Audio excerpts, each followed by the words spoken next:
When we delve into the fascinating world of chemistry, one of the most intriguing aspects we encounter is the rate of reaction. Understanding how fast a chemical reaction occurs can provide invaluable insights into the nature of the substances involved and the conditions under which they react. There are several methods to measure these rates, each with its own unique approach and application. Today I will discuss three primary methods: precipitation and color change in mass, and the volume of gas given off. First, let's consider precipitation and color change. This method is particularly useful when dealing with reactions that produce a solid precipitate or result in a noticeable color change. For instance, when mixing solutions of silver nitrate and sodium chloride, a white precipitate of silver chloride forms. To measure the rate of this reaction, we can observe the time it takes for the precipitate to form and obscure a marked point beneath the reaction vessel. By using a stopwatch, we can quantify how long it takes for the precipitate to completely obscure our reference point. This provides a clear visual representation of the reaction's progress. Moreover, in reactions that involve a color change, such as the reaction between phenolphthalein and sodium hydroxide, we can measure the time taken for the color to shift from colorless to pink. This method is straightforward and offers a qualitative and quantitative measure of reaction rates, making it an excellent tool for both educational and experimental purposes.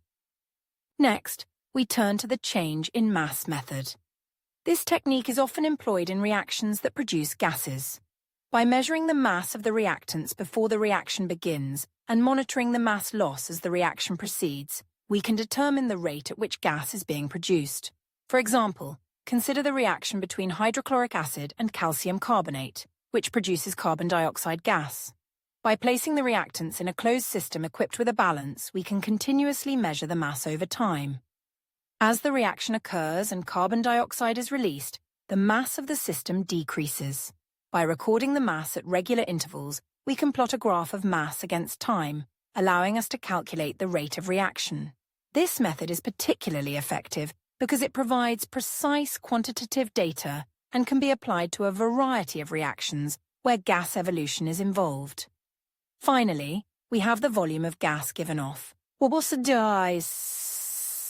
which is another effective way to measure reaction rates, particularly in gas-evolving reactions. This method involves using a gas syringe or an inverted graduated cylinder to capture the gas produced during a reaction. For instance, in the reaction between vinegar and baking soda, carbon dioxide is generated.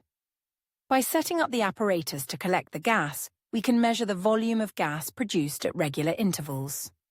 This allows us to create a detailed profile of the reaction over time. By plotting the volume of gas against time, we can visually interpret the rate of reaction and identify any changes in the rate as the reaction progresses. This method is not only effective but also engaging, as it provides a tangible demonstration of the reaction taking place. In conclusion, measuring the rate of a reaction is essential for understanding chemical processes. Each of the methods I've discussed, precipitation and color change in mass and volume of gas given off, offers unique advantages and applications depending on the nature of the reaction. By employing these techniques, we can gain a deeper appreciation for the dynamics of chemical reactions and the factors that influence their rates. Whether in a classroom setting or in a laboratory, these methods serve as fundamental tools for both students and professionals alike, bridging the gap between theory and practical application in the study of chemistry.